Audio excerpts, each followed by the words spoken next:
Welcome all of you. Okay, so आज का जो अपना टॉपिक रहेगा, दिस इज़ फ्लावर।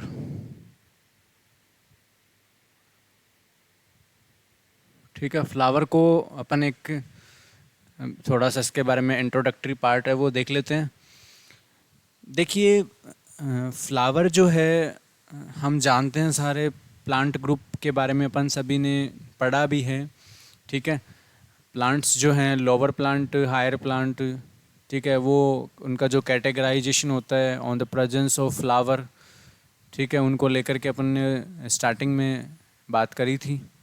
ठीक है, तो देखिए, फ्लावर जो है वो पौधे का रिप्रोडक्टिव पार्ट होता है। यानी पौधा रिप्रोडक्शन करेगा तो फ्लावर उसकी रिप्रोडक्टिव स्ट्रक्चर्स है। अब फ्लावर के अंदर उसमें male reproductive structure, female reproductive structure है। ठीक है, तो पहले हम एक ब्रीफ इंट्रोडक्शन करते हैं रिगार्डिंग फ्लावर को लेकर के। देखिए, फ्लावर जो है, इसके लिए ये है कि एक सिंपल डेफिनेशन अगर हम देना चाहें कि फ्लावर को लेकर के, तो it is a modified suit होता है। ये क्या होता है? ये मॉडिफाइड सूट होता है। मॉडिफाइड शूट जो है वो फ्लावर को कहते हैं। मॉडिफाइड शूट होने का क्या मतलब होता है? देखिए, दो टर्मिनोलॉजी होती है, एक शूट होता है, ठीक है, और एक स्टेम होता है। ऑब्लिक तो नहीं लगाएंगे अपन इसके, ठीक है ना, अपन ऑब्लिक नहीं लगा सकते। एक तो होता है, ओके, ठीक है, और एक होता है स्टेम। इनमें अंतर होता है क्या? ऑब्वियसली इनमें अंतर होता है, शूट और स्टेम में। जो ब्रांच वाला पोर्शन है, एक प्लांट को अगर देखें, ठीक है, जो प्लांट के अंदर जो ब्रांचिंग वाला पोर्शन है, वो शूट है। ऊपर प्लांट ग्रोथ करेगा, ग्रोथ के बाद में उसमें ब्रांचेस बनेगी, वो शूट है, जहाँ से बर्ड्स निकलेगी, ठीक है, वो सब शूट है। जो अनब्रांच्ड पोर्शन है वो स्टेम है उसका। ठीक होता है, ट्रांसपोर्ट करता है, ट्रांसपोर्टेशन में पानी को, वाटर जो पानी है, न्यूट्रिएंट है, ठीक है, ओके। ये बात है कि modified shoot, flower is a modified shoot. सबसे पहले जब ये अपीयर होता है तो एंजियोस्पर्म में होता है। यानी फ्लावरिंग प्लांट जो है वो एंजियोस्पर्म होते हैं, आवर्त बीजी बोलते हैं इनको। ठीक है, एंजियोस्पर्म के अंदर सबसे पहले फर्स्ट टाइम जो फ्लावर आया था वो एंजियोस्पर्म के अंदर था। ओके, अब बात आते हैं कि भाई फ्लावर क्या होता है, वो हो गया। फ्लावर किस में होता है, वो हो गया। तो भाई फ्लावर में क्या क्या होता है ना, फ्लावर में क्या क्या होता है, उसके स्ट्रक्चर में क्या है, वो अगर देखें, बिल्कुल, तो फ्लावर को अगर देखें तो फ्लावर के अंदर 4 साइकिल होते हैं। फ्लावर में कितने साइकिल होते हैं? फ्लावर में 4 साइकिल होते हैं। चारों साइकिल जो है, मैं आपको इसमें आउटर से इनर की तरफ लिख देता हूँ। The first one is calyx, second corolla, androecium, androecium, और नंबर 4 गाइनोइसियम। ठीक है, बाह्य दल, दल, पुमंग और जायांग। ये किसी फ्लावर को अगर आप देखोगे तो उसके फ्लावर के ये 4 साइकिल होते हैं, और किसी साइकिल में, ये किसी भी फ्लावर के अंदर ये चारों साइकिल है तो वो फ्लावर कंप्लीट माना जाता है। एक भी एब्सेंट है तो वो फ्लावर इनकम्प्लीट माना जाएगा। ओके, ठीक है, चलो, ये टेक्सोनॉमी को लेकर के बातचीत हैं। जब टेक्सोनॉमी का लेक्चर अपन पढ़ेंगे तो उसमें बात कर लेंगे इसको वापस से। अब ये जो कैलिक्स है, मोस्ट ऑफ इन प्लांट, इनके नंबर जो होते हैं, इन प्रत्येक साइकिल का जो नंबर, ये एक एक साइकिल है, बाहर की तरफ और फिर बाहर से अंदर, फिर उसके अंदर, फिर उसके अंदर, ऐसे है ये, आउट टू इन है। मोस्ट ऑफ द प्लांट में इनके नंबर जो होते हैं वो 5 होते हैं, most of the plant. Variation भी होता है, किसी में 4 होते हैं, 3 होते हैं, वो एक अलग बात है। ठीक है, ओके, ठीक है। जैसे गाइनोशियम जो है उसमें कई बार बाई कार्पलरी, ट्राई कार्पलरी ऐसी सिचुएशन भी देखने को मिल जाती है, तो कोई दिक्कत नहीं है अगर आपको इसमें, ठीक है। ये बात है, ओके कंटिन्यू करते हैं इसको। साइकिल के बारे में डिस्कशन कर लिया अपन ने। अब हम देखते हैं भाई कैलिक्स लगेगा, आपने देखा होगा, ठीक है। कैलिक्स जो होते हैं, कोरोला जो होते हैं, ये ग्रुप में होते हैं, कोई सिंगल तो है नहीं, तो इनका ग्रुपिंग तो कैलिक्स हो गया। इनका जो सिंगल मेंबर होता है कैलिक्स का उसे हम कहते हैं सेपल, दलपुंज, और ये दल हो गया, सॉरी बाह्य दलपुंज और ये बाह्य दल। कोरोला जो है ये दलपुंज है, इसके एक मेंबर को कहते हैं पेटल। क्या कहते हैं? पेटल। जो एंड्रोइशियम है इसके एक मेंबर को कहते हैं स्टेमन, और जो गाइनोशियम है इसके एक मेंबर को कहते हैं कार्पल। पिस्टिल भी कहते हैं भाई, कार्पल और पिस्टिल दोनों नाम है इसके। तो कैलिक्स का एक मेंबर सेपल हो गया, कोरोला का एक मेंबर पेटल हो गया, एंड्रोइशियम का एक मेंबर स्टेमन हो गया, और गाइनोशियम का एक मेंबर कार्पल या पिस्टिल हो गया, ठीक है। ये एक इंट्रोडक्टरी है। फ्लावर के अंदर 4 साइकिल होते हैं, या इन्हें हम फ्लावर की 4 पत्तियां भी कह सकते हैं, ठीक है ना। 4 लीव्स ऑफ फ्लावर, या फ्लावर के 4 साइकिल, ठीक है, कंटिन्यूटी में होते हैं कि ठीक है, किसी में वो एक अलग सिचुएशन है कि कैलिक्स और कोरोला उसमें रेड्यूस हो जाता है, पेपस बना लेते हैं वो लोग, और कैलिक्स में ऐसा होता है। ये जो दोनों हैं ये रिप्रोडक्शन में इनका कोई रोल नहीं होता, ये पौधे के सहायक अंग होते हैं, सहायक भाग होते हैं, एसेसरी पार्ट बोलते हैं इनको, सहायक भाग हैं ये पौधे के। ये दोनों रिप्रोडक्शन में पार्टिसिपेट करते हैं, तो ये पौधे के जननिक भाग हैं, ये जनन में पार्टिसिपेट करते हैं, क्योंकि फ्लावर के अंदर जो एंड्रोशियम है वो मेल रिप्रोडक्टिव को ऑर्गन को रिप्रेजेंट करता है, और जो ये गाइनोशियम है ये फीमेल रिप्रोडक्टिव ऑर्गन जो है उसको रिप्रेजेंट करेगा, ठीक है। समझ में आ रही है बात?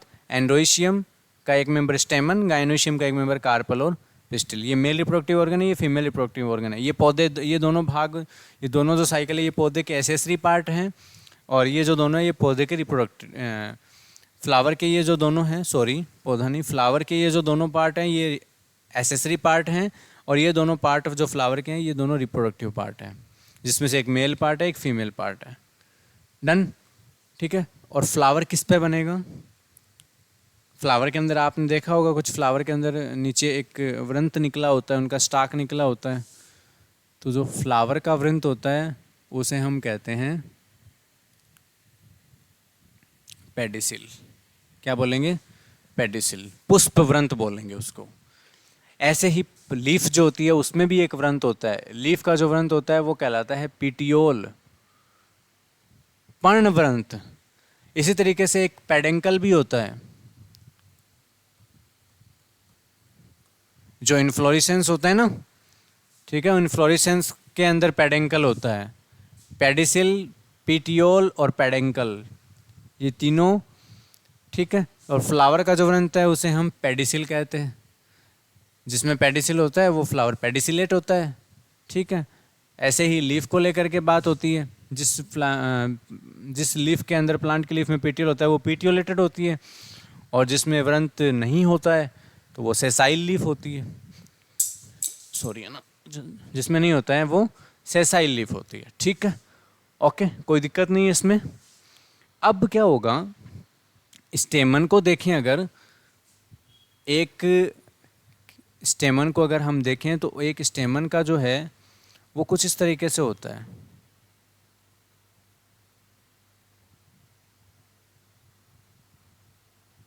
ये कुछ इस शेप में होता है, ये एंथर है, नीचे ये जो है ये पार्ट ये फिलामेंट वाला भाग है, और जहाँ से ये कनेक्ट रहता है एंथर के द्वारा ये कनेक्टिव होता है।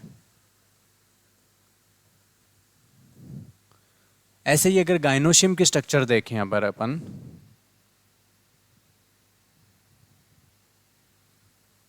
एक गाइनोशियम की स्ट्रक्चर को अगर देखें, सॉरी गाइनोशियम नहीं, अपन कार्पल बोलेंगे। एक कार्पल की स्ट्रक्चर कुछ इस तरीके से होती है कि ये ऊपर वाला तो होता है स्टिग्मा, और ये होता है स्टाइल, और ये जो फूला हुआ भाग है this is ovary. Stigma, style, ovary, ये एक स्टेमन की स्ट्रक्चर है, ये एक कार्पल की या पिस्टल की स्ट्रक्चर है। ठीक है, यानी स्टेमन में 3 भाग होते हैं, जनरली 2 मानते हैं। ठीक है, फिलामेंट और एंथर, और इन दोनों को कनेक्ट करने वाला होता है कनेक्टिव। ये फिलामेंट एंथर में कहाँ जाके लगेगा, इस आधार पे भी एंथर में वेरिएशन होते हैं। कार्पल जो है इसके फिर 3 पार्ट, स्टिग्मा, स्टाइल और ओवेरी। ठीक है, ये इनके 3 पार्ट हो गए। अब पोलन ग्रेन कहाँ आएगा, क्या होगा, उसको अगर देखें, अगर अपन देखो, मैं आपको एक, ये हो गया, इसमें कोई समस्या नहीं, मैं आपको एक पीपीटी के द्वारा इसमें समझाने का प्रयास करता हूँ। देखिए, दिखाई दे रहा है भाई सभी को, है ना। देखिए, ये फ्लावर के बारे में है, एक फ्लावर को है उसमें रिप्रेजेंट किया गया है। देखिए, ये फ्लावर के अंदर ये रिसेप्टेकल हो गया। ठीक है, ये फ्लावर का पेडिसिल हो गया, थैलेमस पे लगता है फ्लावर, पुष्पासन बोलते हैं उसको। ये देखिए आप इसमें बाहर से, ये क्या है, आप किसी फ्लावर को लेके देखना, उसमें देखना आपको ये ग्रीनिश कलर के नज़र आएंगे, ये सेपल होते हैं फ्लावर के। क्या होते हैं, सेपल। ठीक है, फिर आउटर, फिर थोड़ा अंदर चलिए, ये कलरफुल जो दिख रहा है ये है पेटल। पेटल कलरफुल होते हैं, क्यों, इंसेक्ट को, इन सब को अट्रैक्ट करने के लिए, पॉलिनेशन करवाना है ना हमें, तो इनको अट्रैक्ट करने के लिए। ये कैलिक्स हो गया, इसका एक पार्ट सेपल हो गया, ये कोरोला हो गया जिसका एक पार्ट क्या हो गया, पेटल। इससे थोड़ा और अंदर चलें, ये देखिए, ये क्या है जो मैंने स्ट्रक्चर बनाई थी, ये देखो, ये ऊपर की तरफ क्या है, एंथर, ये यहाँ पे कनेक्टिव, और ये नीचे क्या लगा हुआ है, फिलामेंट। ये एंथर हो गया। ठीक है, ये देखिए, ऊपर ही ऊपर लगा हुआ है वो एंथर हो गया, बीच नीचे वाला फिलामेंट हो गया, इनको कंबाइंड रूप से हमने स्टेमन कह दिया। ये एक स्टेमन की स्ट्रक्चर है। स्टेमन के 3 भाग होते हैं, एंथर, फिलामेंट और कनेक्टिव। ये क्या है बीच में, ये एक कार्पल है। ठीक है, इसमें स्टिग्मा, बीच वाला स्टाइल जो ट्यूबुलर पोर्शन है, नीचे वाला फूला हुआ भाग ओवरी। ठीक है, इसे बोलते हैं कंबाइंड रूप से, ये एक कार्पल है। अच्छा, ये जो ओवरी है इसमें भी कुछ चीज़ें आपको दिख रही होगी इस तरीके से, ये होते हैं ओव्यूल्स। ये है तब की बात जब फ्लावर में फर्टिलाइजेशन नहीं हुआ है, ये तब की बात है।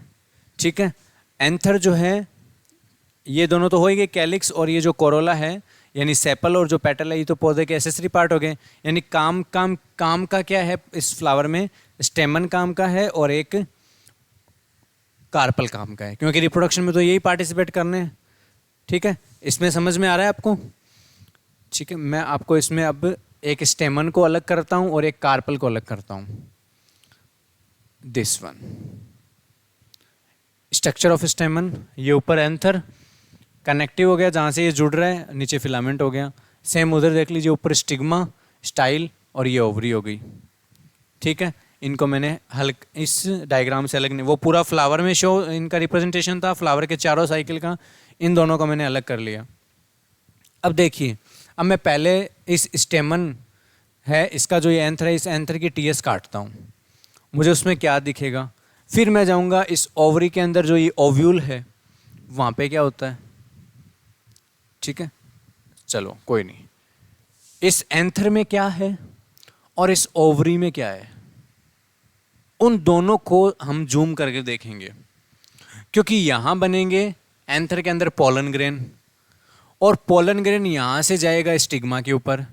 इस प्रोसेस को हम पॉलिनेशन कहते हैं। ठीक है, और इस यहाँ से एक पोलन ट्यूब बनेगी, और वो पोलन ट्यूब इस स्टाइल के अंदर से होती हुई यहाँ ओवरी में यहाँ आएगी, और ओवरी में आएगी तो ओवरी में क्या है जहाँ पे वो एंटर करेगी, तो जहाँ पे ओवरी में वो एंटर करती है, ओवरी में होते हैं ओव्यूल, और वो ओव्यूल में जाती है। तो वो ओव्यूल में क्यों जाती है, ऐसा क्या है ओव्यूल में कि वो ओव्यूल तक जाती है, और वो मेल गैमेट को लेकर के आ रही है पीछे से, क्योंकि पोलन ग्रेन यहाँ आने के बाद जर्मिनेट होगा, जर्मिनेट जो जब होगा तो वो 2 मेल गेमिट है, उसमें वो पोलन ट्यूब 2 मेल गेमिट को लेकर के ओव्यूल में ला के फ्री करती है। तो भाई ओव्यूल में क्या है ऐसा जो वहाँ पे वो फ्री कर रही है?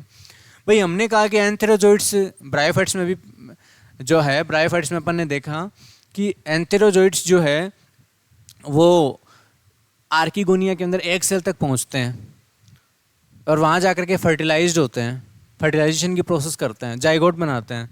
तो ऐसा ओव्यूल में भी तो कुछ होता होगा ना कि जहाँ पे जाकर के ये मेल गेमेट फ्री होते हैं। ठीक है, तो पहले हम एंथर की टीएस बनाते हैं। देखिए ये एंथर है, फिलामेंट है, इसको यहाँ से देखा तो इसमें इस तरीके से 4 लोब, 4 हमें चैम्बर नज़र आए। ठीक है, इन चारों चैम्बर में पोलन सेक होते हैं जिनमें पोलन ग्रेन्स होते हैं। यानी एंथर जो है, एक मैच्योर एंथर को अगर देखें तो वो उसमें कितने चैम्बर होते हैं? उसमें 4 चैम्बर होते हैं। और लोब कितनी होती है? 1 और 2। इसलिए एंथर बाइलोब्ड और टेट्रास्पोरेंजिएट होता है। प्रत्येक जो ये चैम्बर है ये एक स्पोरेंजिया को रिप्रेजेंट करता है। तो एंथर टेट्रास्पोरेंजिएट क्योंकि 4 स्पोरेंजिया हैं और बाइलोब्ड स्ट्रक्चर है। ठीक है, ओके, थोड़ा सा इसको मैं, ये एक मैच्योर जो है वो एंथर की स्ट्रक्चर है। देख लीजिए इसमें 1 चैम्बर, 2, 3, 4, प्रत्येक चैम्बर एक माइक्रो स्पोरेंजिया को रिप्रेजेंट करेगा। तो कितनी स्पोरेंजिया होगी? 4 स्पोरेंजिया, तो टेट्रास्पोरेंजिएट। और प्रत्येक के अंदर लोब कितनी है? 2, तो बाइलोब्ड। अच्छा, ये इसमें 4 लेयर होती है एंथर की स्ट्रक्चर में, आपने पढ़ा होगा पीछे। बाहर वाली एपिडर्मिस, उसके नीचे एंडोथीशियम, फिर मिडिल लेयर, फिर टेपिटम। और इस टेपिटम में पोलन सेक है और उसमें पोलन स्पोर मदर सेल है और फिर पोलन ग्रेन्स अंदर की तरफ। और पोलन ग्रेन्स को जो न्यूट्रिशन मिलता है वो टेपिटम के थ्रू मिलता है। ठीक है, यानी पोलन ग्रेन्स यहाँ पे है। अब आप एज्यूम करिए ये यहाँ पे है और इस डायग्राम में ये यहाँ पे है, यानी यहाँ पोलन ग्रेन है। पहले तो ये इस एंथर का डेhiscence होगा, एंथर का प्रेसफुटन होगा, पोलन ग्रेन यहाँ से फ्री होंगे और पॉलिनेटिंग जो एजेंट होते हैं वो एजेंट इसको यहाँ ला के छोड़ेगा। इसीलिए ये पेटल जो है ना ऐसा ही नहीं होता है, ये कलरफुल बनाने के पीछे, कलरफुल जो बने ना इसके पीछे बहुत रीजन है। अट्रैक्टिव वाला जो है ना कि इंसेक्ट को, बर्ड्स को, पॉलिनेटिक एजेंट को इनको अट्रैक्ट करते हैं ये। ठीक है, ये तो वो स्ट्रक्चर हो गई। इसमें क्या है? इसमें एटलीस्ट क्या है? पोलन ग्रेन है। ठीक है, और पोलन ग्रेन फ्री हो जाएंगे। ओके, अब हम बात करते हैं यहाँ क्या है ओव्यूल में, सॉरी ओवरी में क्या है? ओवरी में है ओव्यूल। ये तो हमने देख लिया एंथर के अंदर पोलन ग्रेन की एंथर की स्ट्रक्चर। अब हम देखते हैं ओव्यूल की स्ट्रक्चर की। भाई ओव्यूल में क्या होता है? तो ओव्यूल में होता है ये एक ओव्यूल की स्ट्रक्चर है। ठीक है, एक ओव्यूल है और ऐसे ओव्यूल बहुत हैं। ओव्यूल के टाइप होते हैं 5 से 6 टाइप के ओव्यूल होते हैं। जिम्नोस्पर्म में ऑर्थोट्रोपस होता है, एंजियोस्पर्म में एनाट्रोपस होता है। ये एनाट्रोपस ओव्यूल का है, एंजियोस्पर्म वाले का है ये थोड़ा। ठीक है, ये रेफी हो गया। देखो इसमें 2 रीजन है, एक तो चेलाजल रीजन है, एक माइक्रोपाइल रीजन है। बिजांड द्वारीय और ये चेलाजा वाली कोशिकाएं। यहाँ पे 3 सेल हैं, यहाँ पे चेलाजल वाली कोशिकाएं होती हैं और यहाँ पे नीचे की तरफ माइक्रोपाइल वाली कोशिकाएं होती हैं। माइक्रोपाइल वाली जो कोशिकाएं हैं उसमें 2 प्रकार की कोशिकाएं हैं। एक यहाँ है सिनर्जिड्स, ये 2 तो होती है सिनर्जिड्स, और एक यहाँ होती है एग सेल। दिख रहा है डायग्राम में आपको? बीच में होता है पोलर न्यूक्लियाई। क्या होता है? Polar nuclei. ठीक है, या सेकेंडरी न्यूक्लियस। हालांकि ये एक नहीं होते, पोलर न्यूक्लियस, सेकेंडरी न्यूक्लियस, अलग अलग सिचुएशन में इसको बोलते हैं। ठीक है, और ये हो गया एंटीपोडल सेल। चेलाजल रीजन ये हो गया, ये एंटीपोडल सेल हो गई। माइक्रोपाइल रीजन की तरफ ये सिनर्जिड्स हो गया, एग सेल हो गई। ये तो पूरा है ओव्यूल।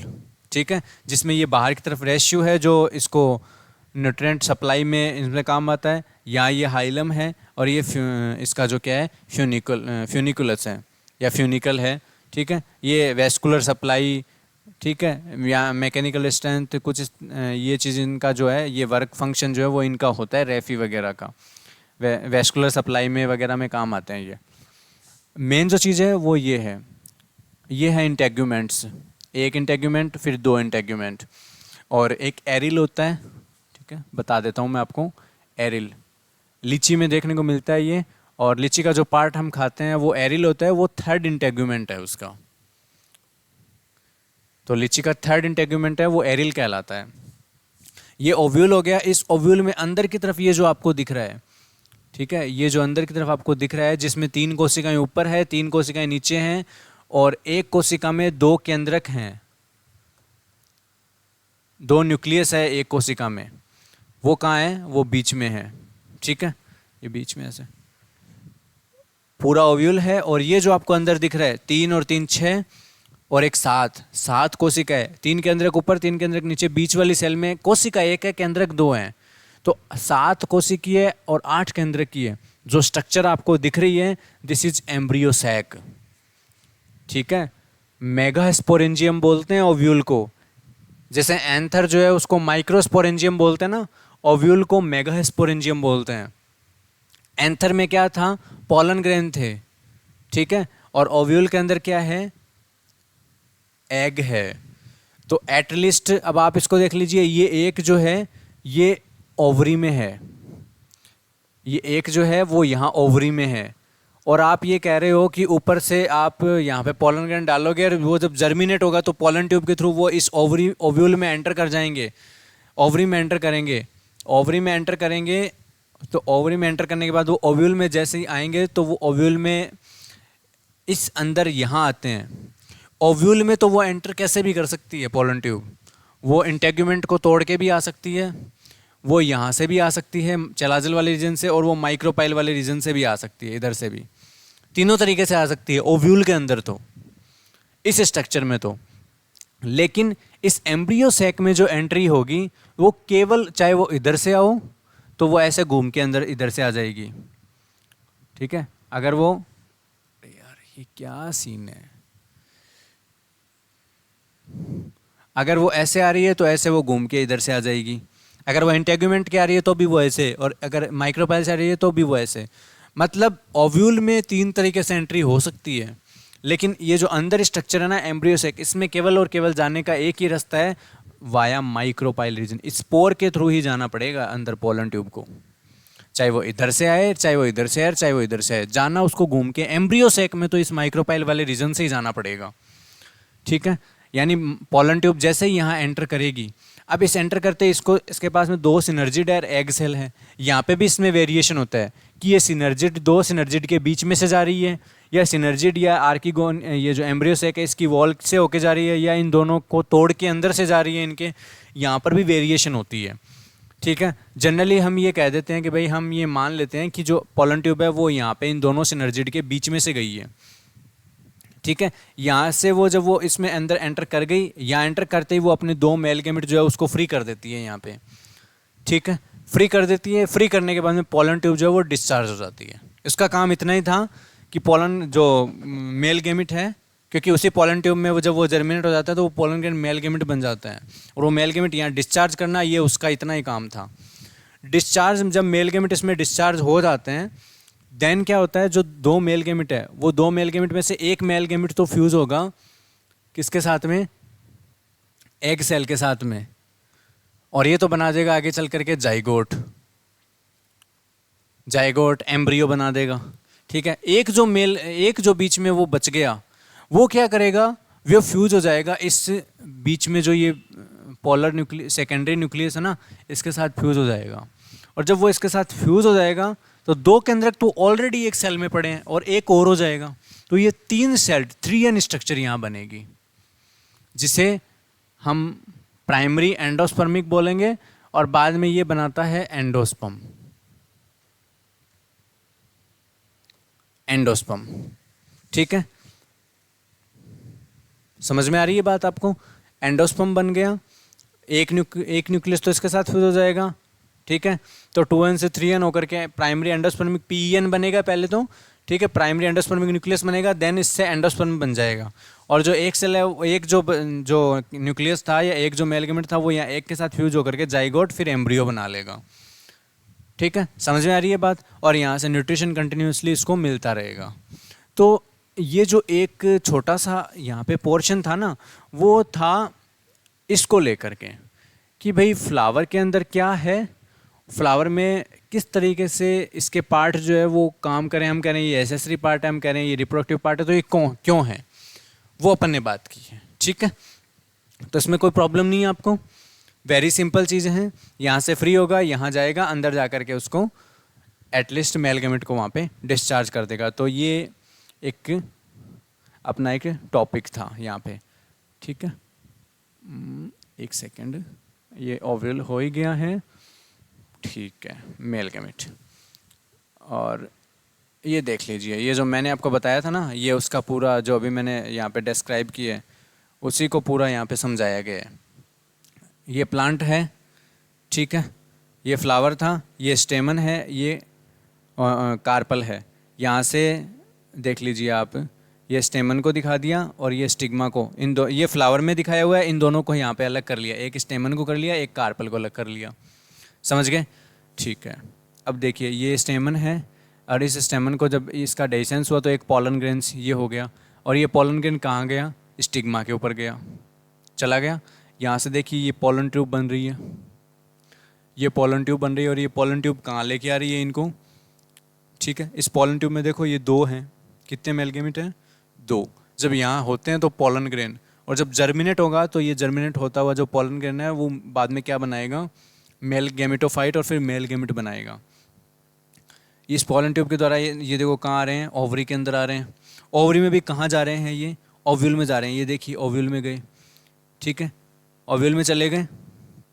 ये पोलर न्यूक्लियाई बीच में दो जो हैं पोलर न्यूक्लियाई, और ये एंटीपोडल सेल वगैरह, और ये एग सेल और सिनर्जिड हो गई। यहाँ से ये एंटर कर गई पॉलन ट्यूब ने, जैसे ही यहाँ पे ये छोड़ा, ये पॉलन ट्यूब क्या हो जाएगी? डिस्चार्ज हो जाएगी।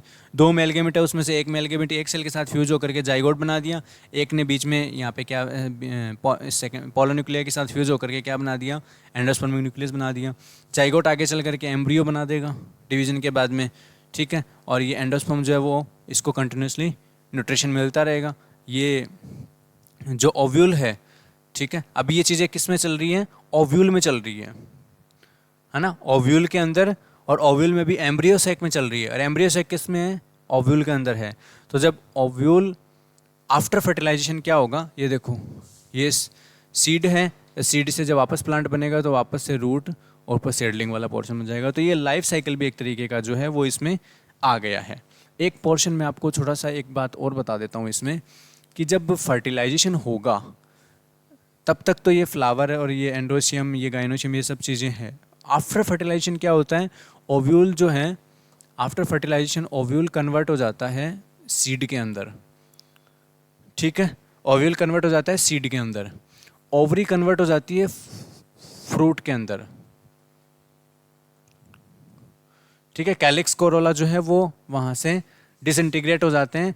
कुछ एक फैमिली है लाइक सोलेनेसी फैमिली है, जिसका मेंबर अपने ये लाइकोपर्सिकोन एस्कुलेंटम, बॉटनिकल नेम, सामान्य भाषा में इसको टमाटर कहते हैं, और एक कैप्सिकम एनुअम होता है, हरी मिर्च जो है। इनमें क्या होता है? कैलिक्स जो है वो फ्रूट बनने के बाद तक लगा रहता है, हम इसको रिमूव करते हैं बाद में, ठीक है। ऐसे कैलिक्स परसिस्टेंट कैलिक्स कहलाते हैं, वो एक अलग बात है। तो ओव्यूल सीड में कन्वर्ट हो जाएगा। तो जब देखो ये यहाँ पे जब ओव्यूल सीड में कन्वर्ट होगा, ये देखिए ये सीड में कन्वर्ट होगा, तो ये अगर एंडोस्पर्म जो है वो पूरा काम में ले लेता है, यानी पीछे अगर सीड में एंडोस्पर्म बचेगा ही नहीं, पूरे न्यूट्रिशन में काम में ले लेगा, तब तो ऐसे सीड कहलाते हैं नॉन एंडोस्पर्मिक सीड, जिनमें एंडोस्पर्म होता ही नहीं है। और अगर थोड़ा बहुत एंडोस्पर्म बच जाएगा, सीड में एंडोस्पर्म है, तो ऐसे सीड एंडोस्पर्मिक सीड कहलाते हैं, ठीक है। तो ये एक एंडोस्पर्म के आधार पे भी हो गया। और ये एक छोटा सा पोर्शन जो है रिगार्डिंग फ्लावर का, एक छोटा सा टॉपिक जो है वो एक फ्लावर को लेकर के था, ठीक है। तो इसमें कोई दिक्कत नहीं होनी चाहिए और वेरी सिंपल है, आप इसको पढ़िएगा, ठीक है। Okay, thank you all of you.